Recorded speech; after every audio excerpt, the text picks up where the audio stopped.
ये लड़की बहुत ज़्यादा मुसलमानों के ख़िलाफ़ ज़हर उगलती है। ये ख़ुद को हिंदू शेरनी कहती है और कुछ अनभगत भी इसको ऐसा ही समझते हैं। ये उस पार्टी से आती है जो शूद्रों का इस्तेमाल करके उनको दिलासा देती है कि तुम भी हिंदू हो। इस लड़की से पूछा जाए या इसकी पार्टी से शूद्रों के बारे में तो जवाब यही मिलेगा कि वो भी हमारी तरह हिंदू हैं।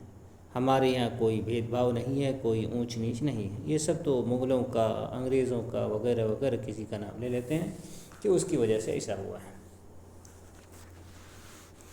बागेश्वर बाबा भी ऐसा ही कहते हैं और भी बहुत सारे बाबा इस तरह की बात करने वाले हैं। ये सारे सियासी बाबा हैं, राजनीति के मारे हुए लोभी बाबा हैं। धर्म से इनका कोई ताल्लुक, इन बाबाओं का कोई ताल्लुक नहीं। बागेश्वर बाबा को आप देखें तो इनके प्रोग्राम में ज़्यादातर शूद्र समाज के लोग ही रहते हैं। जहाँ से आमदनी होती है, कमाई होती है, वो शूद्र समाज ही है। ये लड़की भी उसी ग्रुप की है। ये भी ऊंच नीच मानती तो है दिल से, लेकिन ज़बान से कहती है कि सब बराबर है। तो हम आज बराबरी निकालने वाले हैं। ये लड़की गरुड़ पुराण की बात कर रही है और इस किताब का नाम लेकर के मुसलमानों की पतलून गिली कर रही है। तो इसी गरुड़ पुराण से मैं इन लोगों की पतलून गिली करूँगा आज। वैसे अब तक जितनी वीडियोस मेरी आई हैं, अब तक आई हैं, वो सारी इसी किताब से थी और इसी लड़की की वजह से थी। आज मैं दो चीज़ें आप लोगों को दिखाऊंगा। एक ये कि अगर ये लड़की जो सारे हिंदुओं को बराबर कह रही है कि सब बराबर है, ऊंच नीच नहीं है, अगर ये लड़की अपनी शादी किसी शूद्र से कर लें तो क्या होगा।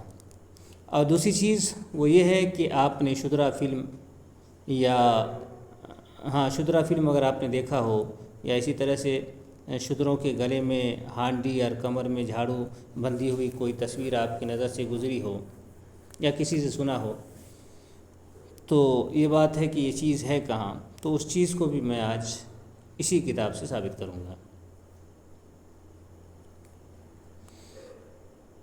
तो आइए शुरू करते हैं। ये दोनों बात मैं गरुड़ पुराण ही से दिखाऊंगा और एक ही अध्याय के अंदर से, एक ही जगह से दिखाऊंगा। बस एक पेज ऊपर नीचे की बात होगी। तो ये जो आपके सामने जो किताब खुली हुई है, ये गरुड़ पुराण का आचार कांड है। अध्याय 222 है, पेज नंबर 404 और 405 है। गीता प्रेस गोरखपुर की छपी हुई है। देखिए जो आपके सामने खुला हुआ है, इसमें क्या लिखा है कि यदि ब्राह्मण और चंडाल एक ही वृक्ष के पेड़ के नीचे एक साथ फल खा लेते हैं तो वो ब्राह्मण एक दिन रात के उपवास से शुद्ध होता है। यहाँ पहली चीज़ जो देखने वाली है वो है चंडाल। चंडाल किसको कहते हैं? जो इतना बड़ा नापाक इंसान कि एक बड़ा सा दरख्त हो पीपल का या इसी तरह के और भी पेड़ होते हैं बड़ वगैरह, जो काफ़ी दूर तक जिसके साए फैले हुए होते हैं, तो एक पेड़ के नीचे अगर ब्राह्मण और चंडाल खा लें। और भी पुस्तकों के अंदर आप स्मृतियाँ देखें तो दसियों जगह ये बात लिखी हुई है कि एक पेड़ के ऊपर ब्राह्मण चढ़ा हुआ हो और उस पेड़ को चंडाल छू ले तो वो ब्राह्मण नापाक हो जाता है। अब वो 3 दिन उपवास रखे तो पाक होगा। इस तरह की बातें स्मृतियों के अंदर भरी पड़ी। यहाँ भी ये बात है कि एक पेड़ के साए के अंदर ब्राह्मण और चंडाल हो और ब्राह्मण खा ले कुछ तो ब्राह्मण एक दिन रात भूखा रख के फिर शुद्ध होता है। शुद्ध का मतलब ये है कि वो अशुद्ध हो जाता है, नापाक हो जाता है।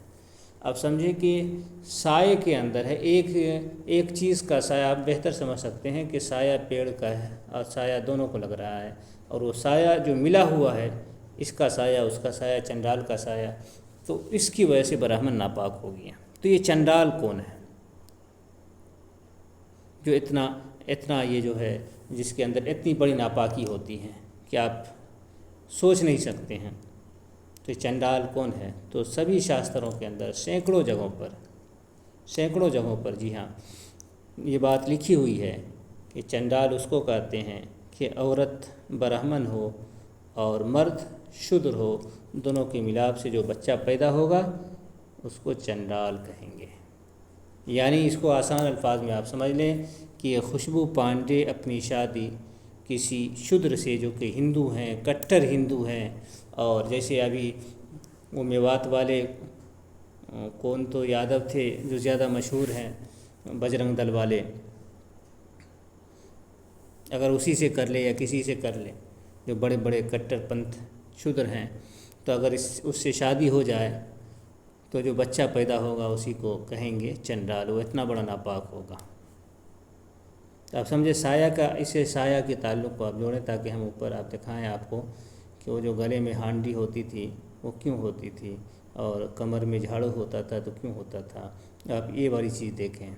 यहाँ क्या लिखा है कि ब्राह्मण के घर में शूद्र प्रवेश होने पर तथा बाद में जानकारी होने पर ब्राह्मण को प्रजापति व्रत करके पराश्चित करना चाहिए। इससे आप क्या समझें कि ब्राह्मण का कदम जहाँ पड़ गया, पाँव जहाँ, ब्राह्मण कहते हैं सॉरी, शूद्र का पाँव जहाँ पड़ गया वो जगह नापाक हो जाती है।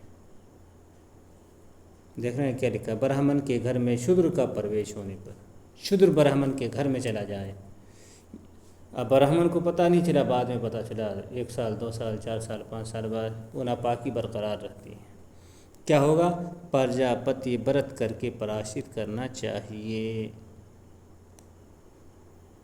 ये चीज़ है। तो आप समझ गए कि ब्राह्मण ये शूद्रों का, शूद्र जिस रास्ते से चलता है वो रास्ता नापाक हो जाता है। एक चीज़ और दिखा देते हैं, चंडाल ही को दिखा देते हैं। चाहे चंडाल, क्योंकि वो हिंदू है ना, खुशबू पांडे दोनों, और शूद्र भी हिंदू है, तो दोनों के मिलाप से चंडाल पैदा होता है, तो वो कितना बड़ा नापाक होता है। देखिए यहाँ क्या लिखा है कि चंडाल के कुएं अथवा पात्र में स्थित जल का पान अज्ञानवश भी जो ब्राह्मण कर लेता है उसे शांतप व्रत करना चाहिए। यानी कि कुआं है जिससे ये लोग पानी निकालते हैं, अगर उस कुआं का पानी अगर ब्राह्मण पी ले तो वो नापाक हो जाता है, फिर वो भूखा रहेगा। ये बहुत भारी जो है व्रत है हिंदू धर्म के अनुसार। और इस तरह की एक बात और बड़ी अच्छी बात थी, इसके अंदर अगर नज़र आ जाए तो बेहतर है, ना भी आए तो कोई बात नहीं। वाकई अध्याय अगर आप पढ़ना चाहें तो किताब से पढ़ें, बड़ी ज़बरदस्त बात, बहुत सारी बात आपको मिलेगी। जे अगर कोई शूद्र पढ़ ले, सिर्फ ये अध्याय पढ़ ले गरुड़ पुराण का, जो 85% हिंदू हैं। देखिए यहाँ क्या लिखा है, कुत्ते या शूद्र से छुला जाए। यहाँ देखिए कुत्ता और शूद्र दोनों को एक जैसा बताया, देख रहे हैं आप, अथवा कुत्ते या शूद्र से स्पृष्ट सिद्धांत का, तो कुत्ता और सूअर को एक जैसा, मतलब शूद्र और कुत्ते को एक जैसा बताया गया है इसके अंदर। तो मैं 85% हिंदू के बारे में कह रहा हूँ, और मैं पूरी यकीन से कह रहा हूँ कि कोई 85% हिंदू पढ़ ले। मोनू मानेश्वर अभी नाम आया जो यादव जी हैं, तो इस तरह से कोई यादव हो, कोई भी शूद्र हो, वो पढ़ ले। देखें ये वाला अध्याय है, इसको पढ़ ले कोई भी, तो मैं यकीन से कहता हूँ कि फिर वो ख़ुद को हिंदू नहीं कह पाएगा। अध्याय 221, ये 222 है। तो ये चीज़ है, बहुत सारी बातें इसके अंदर लिखी हुई हैं।